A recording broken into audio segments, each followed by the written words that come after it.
Welcome to Vote Count 2020. I'm Karthik Rajan. It is Sunday, January 19th. There are 289 days until Election Day. We're getting this program going to discuss the mechanics of voting.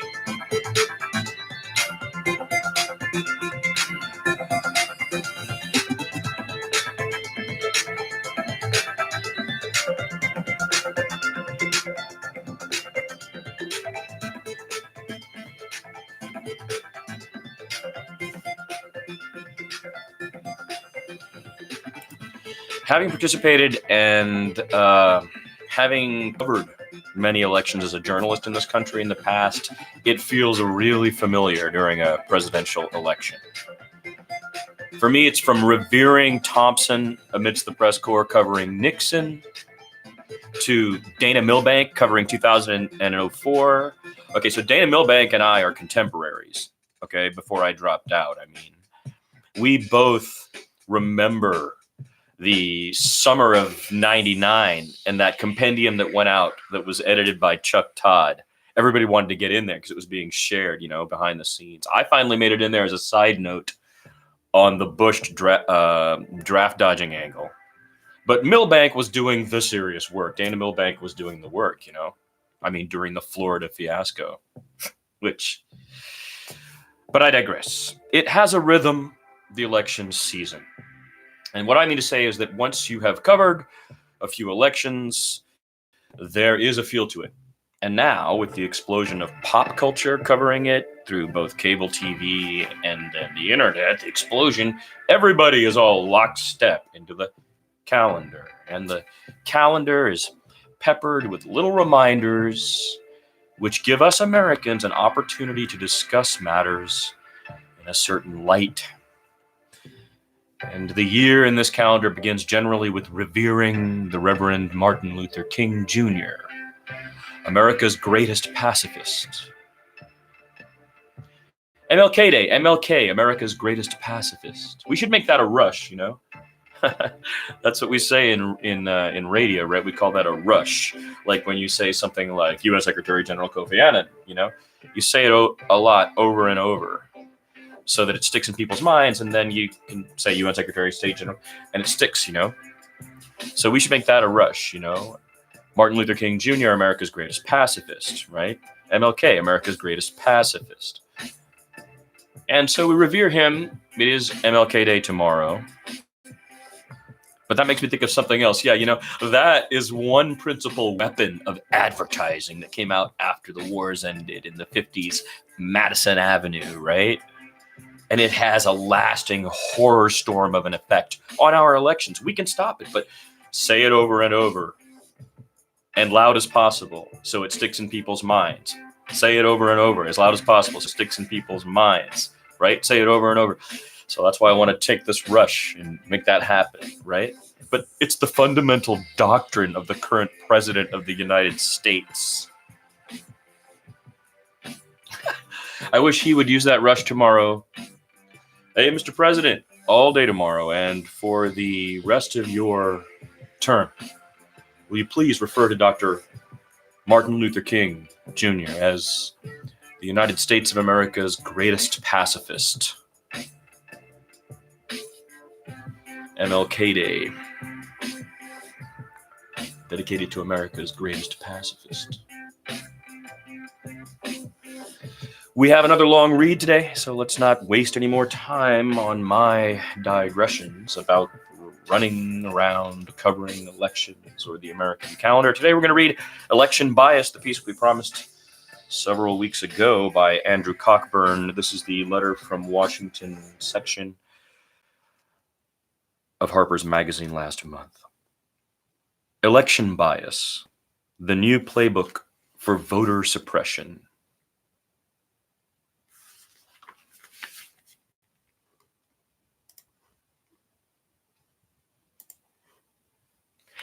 In the spring of 2018, Tequila Johnson, an African-American administrator at Tennessee State University, led a mass voter registration drive organized by a coalition of activist groups called the Tennessee Black Voter Project. Turnout in Tennessee regularly ranks near the bottom among U.S. states, just ahead of Texas. At the time, only 65% of the state's voting age population was registered to vote, the shortfall largely among Black and low-income citizens. Quote, the African American community has been shut out of the process, and voter suppression has really widened that gap, close quote, Johnson told me. Open quote, I felt I had to do something, close quote. The drive generated 90,000 applications, though large numbers of the forms were promptly rejected by election officials, allegedly because they were incomplete or contained errors. Turnout surged in that year's elections, especially in the areas around Memphis and Nashville, two of the cities specifically targeted by the registration drive. Progressive candidates and causes achieved notable successes, capturing the mayor's office in heavily populated Shelby County, as well as several seats on the county commission. In Nashville, a local measure was passed introducing a police accountability board. The Republican response to the Black Voter Project's accomplishments was swift.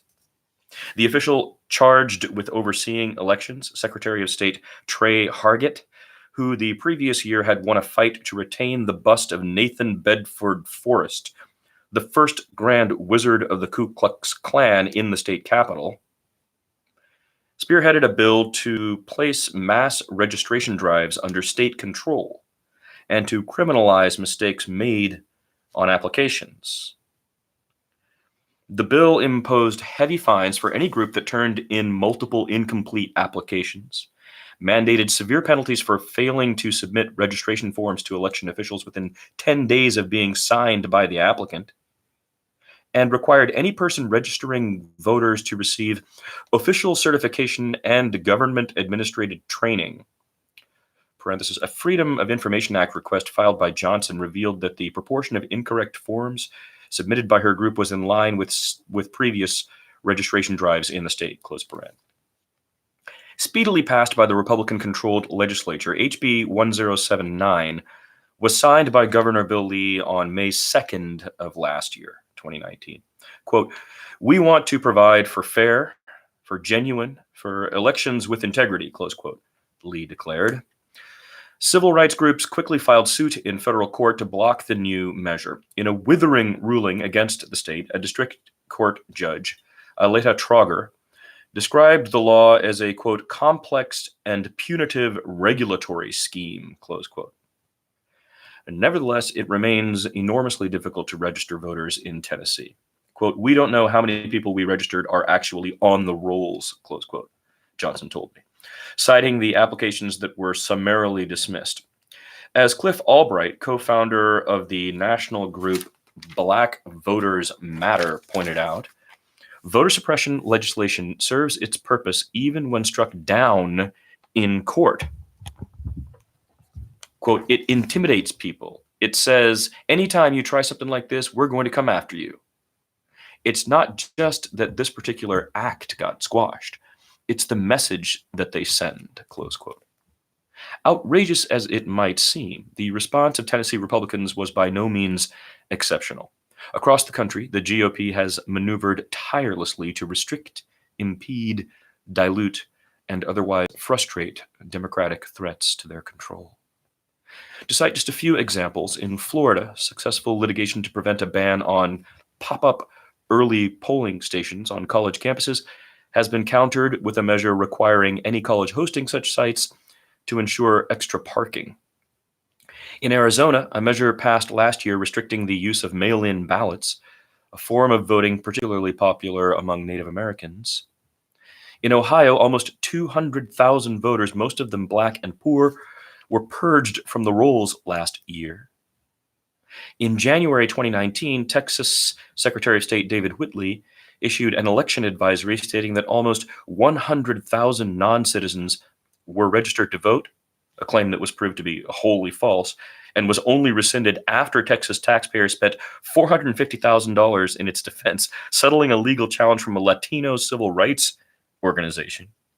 When publicized, such cases elicit disapproving comments in the press, but whereas the violent suppression of the black vote in the 1960s turned civil rights into a dominant national issue, 21st century voter suppression is all too often framed as a regrettable anomaly. As Albright's fellow Black Voters Matter co-founder Latasha Brown explained to me.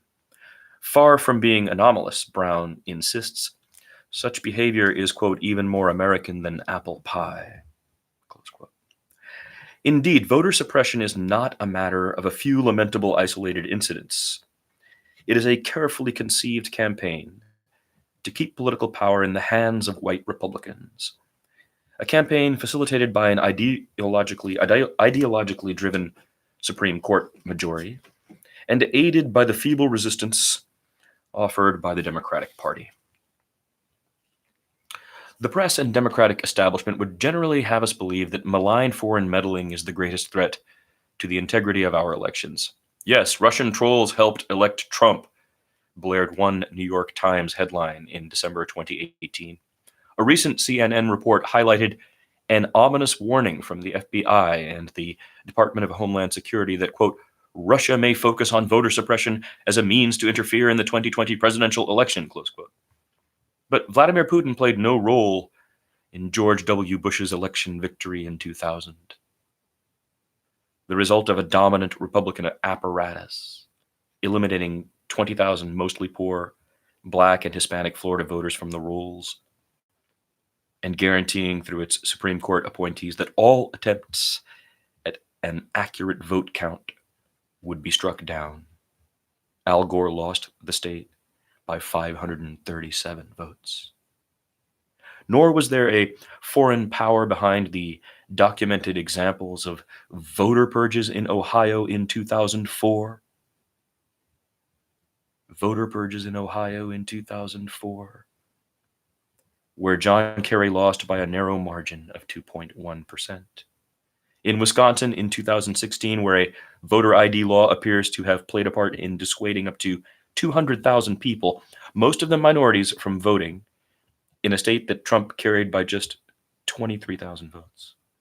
Or in Michigan that same year, which Trump won by 10,000 votes, while 70,000 presidential votes from the largely Black city of Detroit mysteriously disappeared.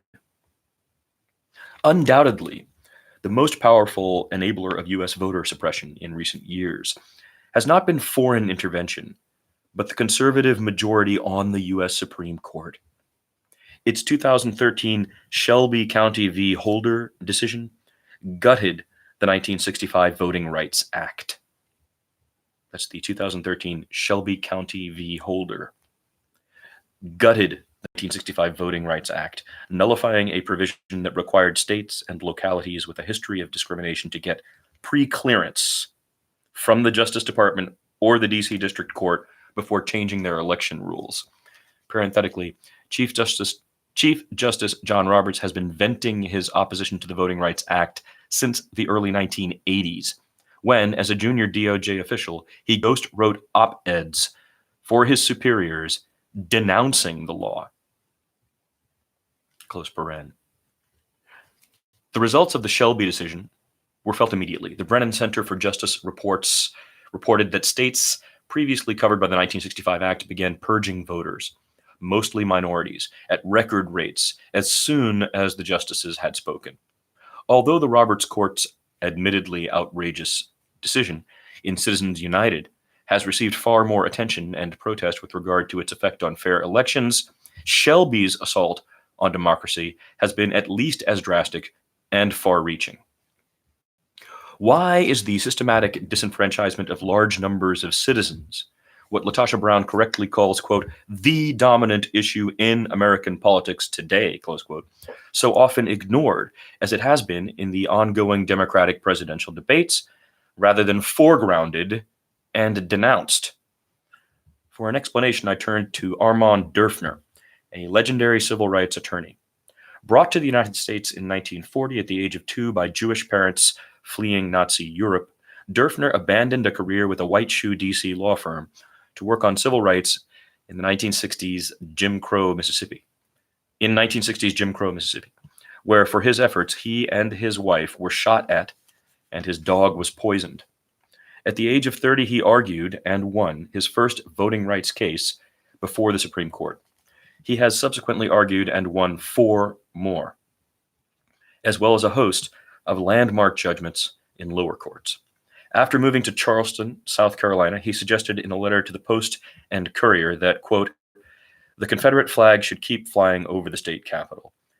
It is a useful reminder about the people inside, like a warning label on a hazardous product or a sign at the zoo saying, beware of the animals. Close quote.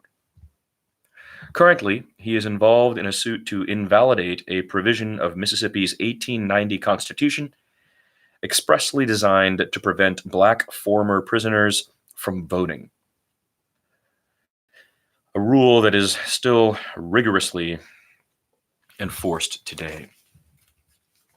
Whereas LaTosha Brown and other activists view voter suppression as all of a piece since the days of the Founding Fathers, Dürfner believes that it attracts less attention now because its very nature has changed. Quote, it used to be that the intent, at least in the South, was to stop black people voting, period. Close quote. Quote, they didn't want different factions of the Democratic Party competing for black voters, quote. Close quote. Today, however, he says, quote, the aim is to win an election. The reason there isn't greater awareness of the severity of the problem is because of the way it works. It's bureaucratic, not blatant like it used to be, close quote. In the 1960s, a former client of Dürfner's, the civil rights campaigner Fannie Lou Hamer, was fired, evicted, and brutally beaten by police officers as she tried to register herself and others to vote. Now, instead of clubs and bullets, suppression tactics take the form of what Dürfner calls hindrances, restrictive ID requirements, truncated voting hours, limited numbers of polling sites, and earlier registration deadlines. These individually minor impediments collectively amount to voter suppression. Quote, if your goal is not to stop a whole bunch of people from voting, but simply to stop enough people so you can win the election, Dürfner explained, quote, you don't need to stop a lot of people, close quote. The turn toward a more bureaucratic mode of voter suppression is not an unprecedented development. In terms of incremental impediments to black votes, Dürfner told me, quote, what we see in the 1870s and 1880s was very like what's going on now, close quote. In the late 19th century, there were still large numbers of black voters in the South. Whites seeking to regain control after Reconstruction could not simply ban black people from voting, so they crafted hindrances. South Carolina passed the 8-box law in 1882, requiring voters to put their ballots in the correct box for any given office, governor, lieutenant governor, state senator, and so on. Any mistake meant the vote was disallowed. While illiterate white voters were directed to the correct boxes, illiterate blacks were offered no such help. Virginia adopted the gerrymander approach, redistricting 5 times in 10 years. Quote, after 1890, close quote, the southern states, quote, were able to get to complete disenfranchisement, and the Supreme Court upheld them every time, close quote, Dürfner explained.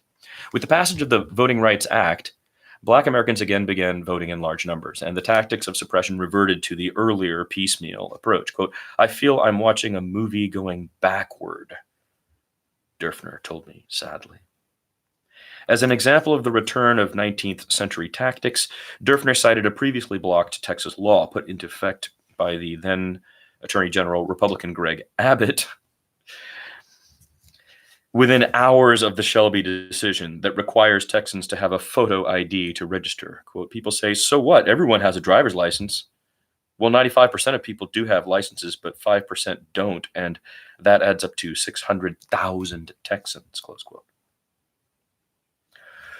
Moreover, many Texas counties, especially those with substantial black or other minority populations, lack Department of Public Safety offices, DPS offices, the only places where one can obtain a driver's license. Traveling the distance necessary to reach one often requires a car, a catch-22 for those without licenses. This particular Texas law was eventually struck down after years of expensive trench warfare in the courts, during which time 500,000 Texans were prevented from voting. Texas legislators reacted to their belated setback with a modified law permitting people without photo IDs to vote so long as they signed a legally binding affidavit at the polling site attesting to one of 7 permissible reasons as to why they don't have one. A number of voters are likely to be intimidated by the legalese, a fine example of a seemingly small impediment that nevertheless contributes to collective disenfranchisement. Artfully contrived suppression strategies tend to be invisible to the casual media observer. Election day reporting, for example, almost invariably includes accounts of long lines faced by voters in many locations themed as a welcome sign of enthusiasm for the democratic process. But the lines, particularly if those waiting in them are black or brown, are more often than not a sure sign of voter suppression at work. An exhaustive report by the Leadership Conference on Civil and Human Rights revealed that 1,688 polling sites were shut down across the country between 2012 and 2018. The vast majority of these were in states such as Texas, Arizona, and Georgia, which, prior to Shelby, were obliged to clear such closures with the Justice Department. Quote, quite often, people don't realize what is going on at the local level, and we need to document that, close quote. Vanita Gupta, the president and CEO of the Leadership Conference, told me, open quote, the sheer scale of the closures after Shelby in states with a long history of discrimination points to a real crisis, close quote. Arizona's Maricopa County, for example, which is almost 1/3 Latino, has lost no fewer than 171 voting sites since 2012. That's one county. Maricopa County, 1/3 Latino, has lost no fewer than 171 voting sites since 2012, guaranteeing long waits and transportation difficulties. A recent nationwide study led by M. Keith Chen, an economist at UCLA, demonstrated with precision that black voters must wait in line longer than white voters. Using geolocation data from 93,000 polling places across the country, researchers on the project found that voters in black neighborhoods waited 29% longer on average than those in white areas, and that they were also 74% more likely to wait for longer than half an hour. Standing in line for extended stretches would be a deterrent for anyone, but the deterrent gets progressively stronger for those lower down the income scale. Since all attempts to make Election Day a national holiday have been resolutely beaten back, Mitch McConnell called a recent effort by Democrats a, quote, power grab, close quote. Any hourly worker taking time off work to vote is losing money, as is someone who has to worry about the cost of childcare. The longer he or she waits, the costlier it gets. As the minutes stretch into hours, the number of poorer people who can afford to vote that day ticks lower and lower. Republican Brian Kemp's route to victory in the 2018 Georgia gubernatorial race was lined with closed polling sites. As Secretary of State, Kemp was responsible for overseeing elections during his own campaign for governor, and he brazenly refused to resign despite the blindingly obvious conflict of interest. When local officials in Randolph County, a poor rural community 2.5 hours south of Atlanta that is 60% black, asked the Secretary of State's office for help in organizing the election, Kemp was happy to recommend a consultant who advised the officials to close 7 of the county's 9 polling sites for being underused or for being in violation of the Americans with Disabilities Act. The, quote, consolidation of polling sites, the consultant blithely informed the community, came, quote, highly recommended by the Secretary of State, close quote, as a means of reduction or of reducing election costs. So he's running for the office, and he's the elections official. He's the Secretary of State running for governor, creating impediments.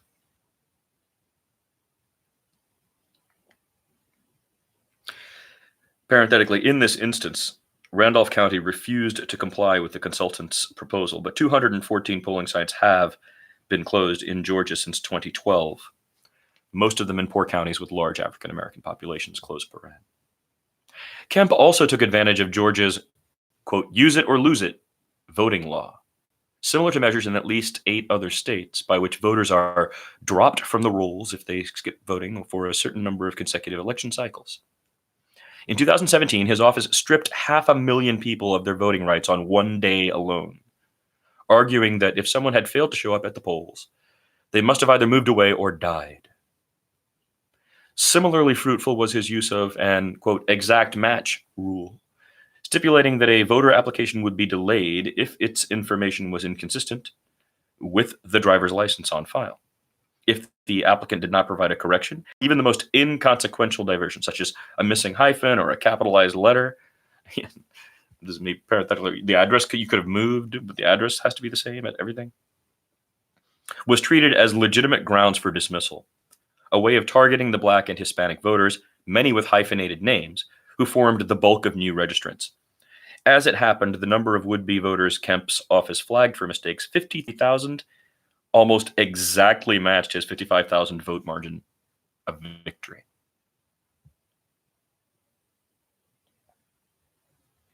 Quote, voter suppression, along with gerrymandering, is a core investment strategy at the highest levels of the Republican Party, close quote. Lauren Grow-Wargo told me recently. Formerly the campaign manager for Brian Kemp's opponent, Stacey Abrams, she is now CEO of Fair Fight Action, the group Abrams set up in the wake of the election to fight voter suppression nationwide. Among other examples of suppression tactics, Grow-Wargo mentioned a sheriff being stationed in at least one Georgia polling site on Election Day.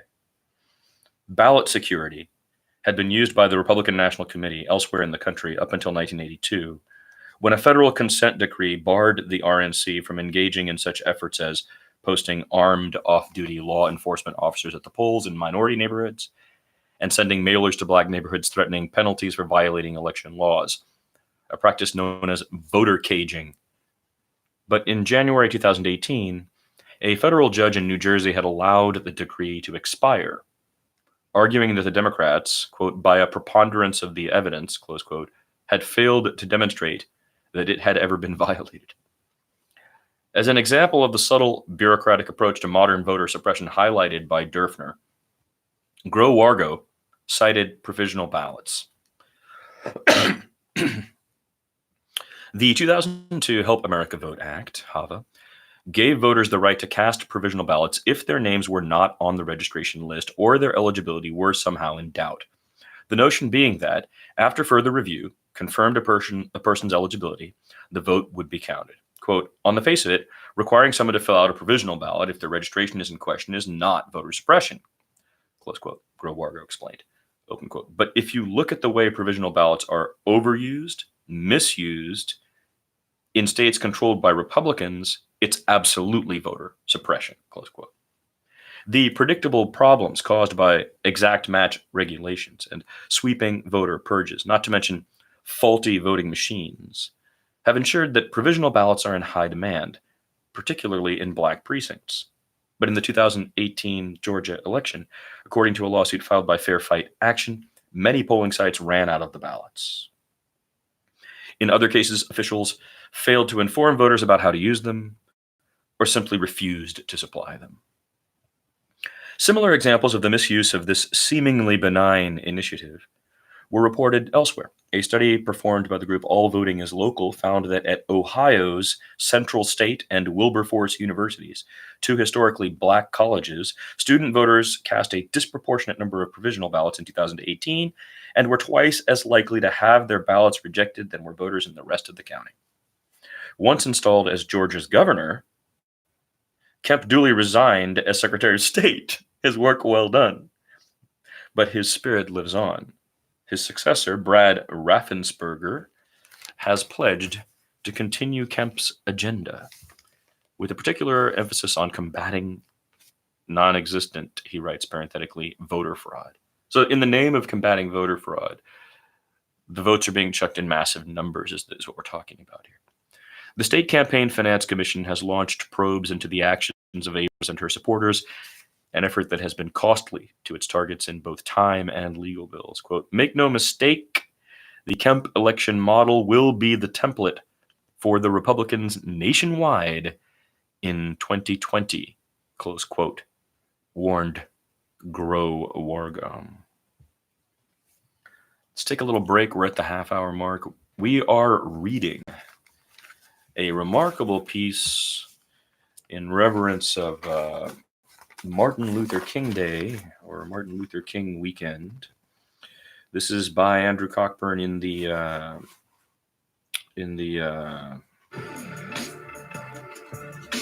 Harper's magazine last month. The title of the piece is Election Bias. The new playbook for voter suppression. All right. So we're just going to take a little breather and then we're going to pick it up in a few seconds.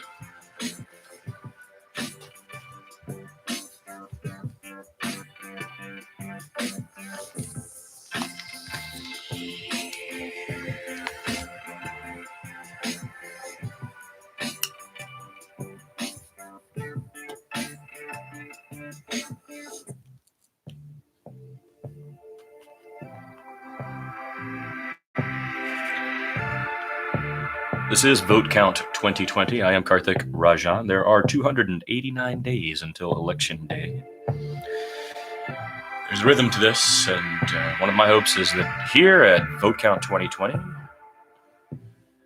we'll be taking it easy. I've recently gotten back onto Twitter, and I've seen a lot of people there who are engaged in a lot of discussion about this kind of stuff, and they're going like this, and I'm not. Because I'm not.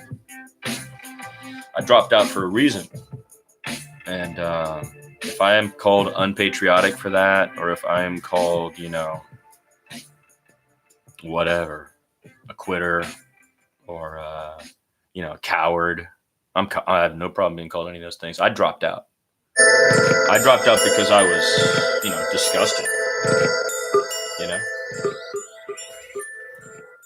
I was disgusted, so I dropped out, But I'm back.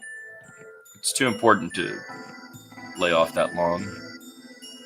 And I hope my contributions now will be slower, wider, and calmer than the pace of the coverage out there. That's why Vote Count 2020 is going to be once in a while, covering a lot of stuff. And that's why I'm reading long-form pieces, too,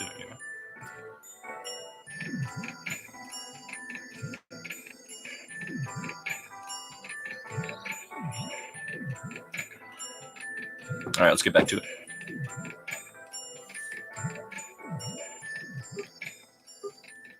Man, that song is recorded extremely loudly. I never noticed that among the 3 tracks. Okay, we are reading Election Bias by Andrew Cockburn in Harper's magazine. This is the Letter from Washington section in the January issue of Harper's magazine.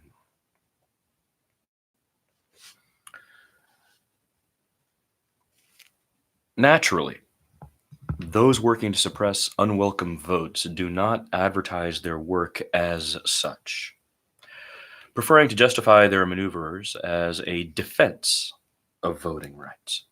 Quote, voter ID requirements remain in place going forward to prevent fraud and ensure that election results accurately reflect the will of Texas voters, close quote, declared Texas's Attorney General Ken Paxton, hailing a court ruling that upheld the state's voter ID law. Quote, safeguarding the integrity of our elections is a primary function of state government and is essential to preserving our democratic process. Close quote. But every so often, the real agenda is laid out in plain sight. The Trump administration's determined efforts to add citizenship status to the 2020 census questionnaire were upended by the discovery that the move was the brainchild of the late Republican redistricting strategist Thomas Hofeller. The Supreme Court was reportedly on the verge of approving the census question, accepting the administration's claim that it sought only to enable better enforcement of the Voting Rights Act, When Hofeller's daughter found several hard drives detailing his plans and handed them over to the watchdog organization Common Cause. In the files, Hofeller stated outright that the census question was aimed at giving electoral advantage to, quote, Republicans and non-Hispanic whites, close quote. This revelation apparently made it too embarrassing for the Chief Justice to endorse the administration's disingenuous argument. Parenthetically, one close observer of the proceedings told me he heard that Roberts changed his opinion at the last minute. Close paren. A similarly opportune revelation last year provided insight into the thinking and personalities behind gerrymandering. In August, 1,400 Republican legislators, party officials, and lobbyists gathered in Austin, Texas, for the annual meeting of the American Legislative Exchange Council, ALEC, a corporate-funded nonprofit that guides state-level Republicans on legislation favorable to big business. That's ALEC, A-L-E-C, the American Legislative Exchange Council. While much of the proceedings were closed door, at least one of these panels, titled How to Survive Redistricting, was recorded, and a transcript was subsequently published on Slate by David Daley. Quote, your notes from this conference will probably be part of a discovery demand. My advice to you is, if you don't want it turned over in discovery, you probably ought to get rid of it before you go home, close quote, said moderator Cleta Mitchell. Gerrymandering has been a hallowed political tactic since the dawn of the Republic. Patrick Henry tried to gerrymander James Madison out of winning a congressional seat, and it currently underpins Republican and Democratic control in many localities, despite popular disfavor. A study from the Schwarzenegger Institute at the University of Southern California found that 59 million Americans lived in states where Republicans had designed the districts and thereby controlled at least one chamber of the state legislature, even though more people in some had voted for Democrats in the 2018 elections. That's almost 60 million Americans. The more enlightened Supreme Court of the 1960s did bequeath some limited constraints on gerrymandering, still irksome to its practitioners, as Hans von Spakovsky of the Heritage Foundation derisively reminded the ALEC conclave. The court, quote, established the one person, one vote rule. That's the Equal Protection Clause of the 14th Amendment, and they created it out of whole cloth, close quote. Van Spakovsky brought to the gathering the expertise from his days in the George W. Bush Justice Department. As a vigorous exponent of both voter ID laws and the widely debunked theory of voter fraud. At the Austin conference, he lamented the constitutional provision mandating congressional apportionment based on total population as, quote, fundamentally unfair, close quote, because, quote, states with large numbers of aliens, particularly illegal aliens, are getting more political power, close quote. Along with the incendiary comments about undocumented immigrants and the unfairness of the 14th Amendment, the conference speakers had plenty of concrete advice for their audience. Former Georgia Representative Lynn Westmoreland, another tireless advocate for voter ID laws, though he is possibly best known for his efforts to post the 10 Commandments in the House and Senate, gave detailed practical advice on creating partisan voting districts that exclude Black residents. That was Lynn Westmoreland, former Georgia representative. Thomas Farr, known for defending a North Carolina voter ID law deemed by an appeals court to have singled out Black voters, quote, with almost surgical precision, close quote, expounded on techniques for defending gerrymanders against the inevitable court challenges. Texas, a prize of supreme political importance, was a suitable venue for such a gathering. As Tori Gavito, president of the progressive donor group Way to Win, reminded me, quote, if you add Texas to Colorado, New Mexico, Minnesota, and Virginia, Democrats could lose Michigan, Wisconsin, Pennsylvania, Ohio, Florida, Georgia, and Arizona and still win the White House. Tori Gavito, real early on this. I used to do this all the time. But I would wait till around, after the primaries. Tori Gavito, president of the progressive donor group Way to Win, reminded me, quote, if you add Texas to Colorado, New Mexico, Minnesota, and Virginia, Democrats could lose Michigan, Wisconsin, Pennsylvania, Ohio, Florida, Georgia, and Arizona, and still win the election. Close quote. Given the electoral stakes and the fact that the white population has lagged significantly behind minorities in population growth, Texas Republicans have defended their rule with desperate intensity. It is now literally impossible to run a statewide registration drive.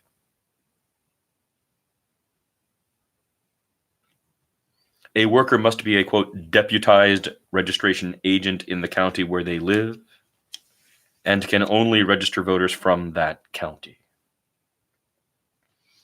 Other Republican approaches have been open exercises in cruelty. When the current governor, Greg Abbott, was Attorney General in 2008, he prosecuted a group of seniors for helping homebound, elderly neighbors vote by mail. But by not including their own names, addresses, and signatures on the backs of the mailed ballots, they earned 6 months of probation and a lifelong criminal record. In 2017, Crystal Mason, an African-American mother of 3, was handed a 5-year prison term for violating a law that made former inmates on supervised release ineligible to vote, a law of which she was unaware. Rosa Maria Ortega, a Mexican immigrant with a green card, also voted mistakenly and is serving an 8-year sentence, after which she will be deported. When it comes to conceiving new means of hindering undesirable voters, Zenen James Perez of the Texas Civil Rights Project told me, quote, they're pretty cutting edge down here, close quote. Perez added that the state's 2018 Senate race in which Beto O'Rourke came within 200,000 votes of beating Ted Cruz has spurred a fresh backlash of vote-suppressing creativity among the state's Republicans. Texas Senate Bill 9 was introduced in March of last year. The House version contained a provision reallocating voting districts in a way that would have granted more polling places to majority white districts than those populated by people of color. Among other novelties, the bill required volunteers driving people in need of assistance to the polls to fill out burdensome paperwork and instituted penalties for the improper use of a provisional ballot. Quote, this was a voter suppression bill on steroids, close quote. Mimi Marziani told me. Marziani is president of the Texas Civil Rights Project, which led the fight against the bill. And she cited her organization's campaign as an example of how opposition to voter suppression can attract a wide variety of activists. Quote, we were able to call on groups advocating for people with disabilities, people who had never thought about election mechanisms and voting rights. We said, this bill is going to make it harder to drive somebody with disabilities to the polls, close quote. In response, advocates for the disabled drove from all corners of the state to testify against the measure. Quote, my child is going to be in a wheelchair for the rest of his life, said one woman in a committee hearing. Quote, are you telling me he is less of a citizen? Close quote. Thanks to such powerful appeals, the bill never made it to a House vote. There are some signs that Democrats are endeavoring to halt this repressive wave at the national level. The Democratic-controlled House has passed the For the People Act of 2019, a bill containing a number of obvious and necessary reforms, including the automatic registration of all eligible citizens. For the People Act of 2019, a bill containing a number of obvious and necessary reforms, including the automatic registration of all eligible citizens. Democrats have also introduced the Voting Rights Advancement Act, which would restore and expand the original Voting Rights Act by extending its application nationwide. Unfortunately, neither has the slightest chance of passage in the Republican-led Senate. It will be left to national civil rights groups such as the ACLU, the Leadership Conference on Civil and Human Rights, and Stacey Abrams' Fair Fight Action, along with state-level organizations such as the Tennessee Black Voter Project, to undertake the slog of registration drives, court challenges, and turnout mobilizations. One especially potent initiative has been the fight to allow former inmates to vote. In 2018, Floridians voted by a 65% majority to restore voting rights to 1.4 million fellow citizens with felony convictions, though the Republican legislature was quick to respond with measures restricting the number of people thus re-enfranchised.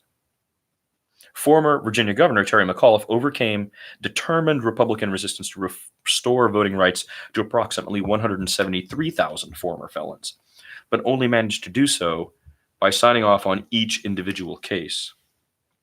In Kentucky, Andy Beshear made restoring the voting rights of 140,000 citizens a central plank of his successful 2019 campaign for governor. These initiatives are still timid in comparison with Bernie Sanders' call to allow everyone, including prisoners, to vote. Quote, "This is not a radical idea. If we are serious about calling ourselves a democracy, we must firmly establish that the right to vote is an inalienable and universal principle," close quote. Bernie Sanders. I'm going to tilt this so we can get the votes in there. This is not a radical idea.